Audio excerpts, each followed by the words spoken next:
Bharatiya Janata party 9 बছर शासनकाल रे हर को चेक लेकाना असुविधा हुई कना सानाम हर गे नितो राज डहार रे आंदोलन लगित को निर उडुकोग कना बीजेपी गवर्नमेंट आज तारीख 9 बছর आज बीजेपी गवर्नमेंट हुआर परा 9 বছর তেওঁলোকে কোনো ধৰণৰ মজুৰি বৃদ্ধি কৰা নাই অকল চাহ শ্ৰমিকৰ নহয় অন্যান্য শ্ৰমিক বিলাকৰো তেওঁলোকে মজুৰি বৃদ্ধি এতিয়ালৈকে কৰা নাই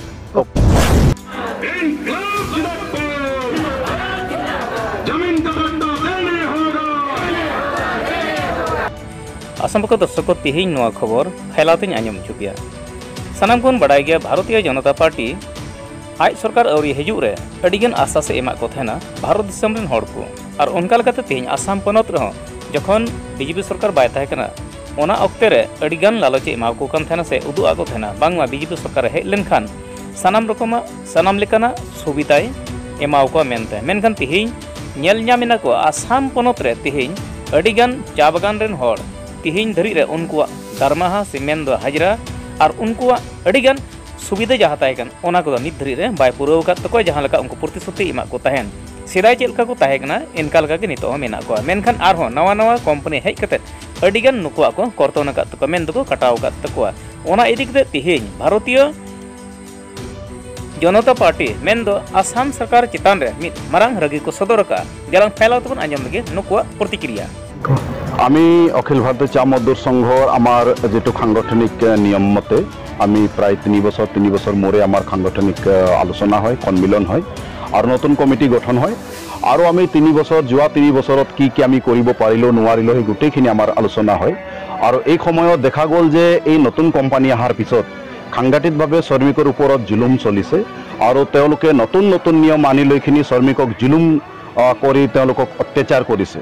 और स्वाभाविकते विभिन्न धৰণৰ তেওঁলোকে প্ৰাপ্য যেটো আছে ঘৰ মেৰামতিৰ পৰা আৰম্ভ কৰি তেওঁলোকে পইচা কৰ্তন কৰি আছে 24 কিলো দিব নোৱাৰিলে গতিকে এই গুটেইখিনি কথাবিলাক আলোচনা আহিছে মেটাৰনিটি বেনিফিটক নিয়ম মতে নাপায় অস্থায়ী শ্ৰমিকে নিয়ম মতে মেটাৰনিটি বেনিফিট নাপায় এই গুটেইখিনি দাবীবিলাক লৈখিনি এটা আলোচনা হৈছে আৰু এই সময়ত যেটো চৰকাৰৰ যেটো দায়িত্ব চৰকাৰে হিমন্ত বিশ্ব শৰ্মাৰ যেটো চৰকাৰ এই চৰকাৰে যেটো দায়িত্ব ল'ব লাগিছিল তেওঁলোকে যেটো জমিনৰ পাট্টা মাটিৰ পাট্টা যেটো দিব লাগিছিল তেওঁলোকে মজুৰি বৃদ্ধি কৰাৰ কাৰণে যেটো ব্যৱস্থা কৰিব লাগিছিল এটো সম্পূৰ্ণৰূপে তেওঁলোকে ব্যৰ্থ হৈছে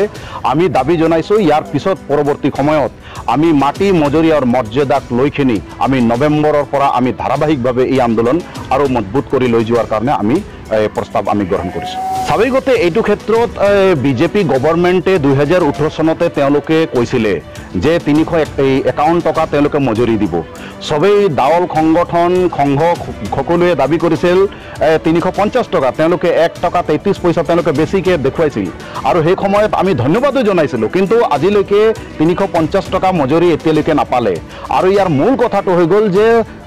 বিজেপি গৱৰ্ণমেণ্ট আজি তাৰিখত চাহ বাগানৰ মালিকসকলৰ দালালি কৰি আছে যাৰ কাৰণে আজি মুখ্যমন্ত্ৰী নিজেই যেহেতু চাহ বাগানৰ মালিক হ'বলৈ গৈ আছে তেওঁৰ পৰিয়ালৰ সম্পত্তি তেওঁলোকে বৃদ্ধি কৰিব গৈ আছে স্বাভাৱিকতে তেওঁলোকে এই মজুৰিৰ পৰা তেওঁলোকে বিৰত হ'বলৈ গৈ আছে আৰু 9 বছৰ आज बीजेपी गवर्नमेंट हुआर परा 9 বছৰ তেওঁলোকে কোনো ধৰণৰ মজুৰি বৃদ্ধি কৰা নাই অকল চাহ শ্ৰমিকৰ নহয় অন্যান্য শ্ৰমিক বিলাকৰো তেওঁলোকে মজুৰি বৃদ্ধি এতিয়ালৈকে কৰা নাই চাহ বাগান বিক্ৰী হোৱাটো অন্য কথা চাহ বাগান এটো আগৰ পৰাও হৈ থাকে মালিক এটো বদলি হৈয়ে থাকে ডেফিনেটলি কোম্পানী হেটো বদলি হৈ থাকে কিন্তু এই সময়ত তেওঁলোকে যেটো কোম্পানী বিলাক সৰু সৰু কোম্পানী বিলাক যেটো লৈছে এই ক্ষেত্ৰত এটা কথা একদম ক্লিয়াৰ যে যিবিলাক এতিয়া লৈ আছে তেওঁলোকে বিশেষকে পলিটিক্যাল राजनैतिकভাৱে জড়িত ব্যক্তিবিলাক লৈ আছে যাৰ কাৰণে বাগানত তেওঁলোকে শ্ৰমিকক বেছি শোষণৰ হেৰিটো বাঢ়িছে আগতকৈ আৰু এই সময়ত তেওঁলোকে বাগান যেটো বিক্ৰী হৈছে এটো কোনো ক্ৰাইসিস নহয় আৰু বাগানত কোনো ধৰণৰ ক্ৰাইসিস নাই যোৱাটো সময়ত হয়তো প্ৰডাকশনটো কেই মাহ কমিব পাৰে কিন্তু চাহ পাতৰ যেটো ৰেট এটো আজি তাৰিখত আগৰ যেটো ৰেট আছিল তাতকে বহু গুণেই এটা সুপাৰ প্ৰফিট এই বছৰ পাইছে তেওঁলোকে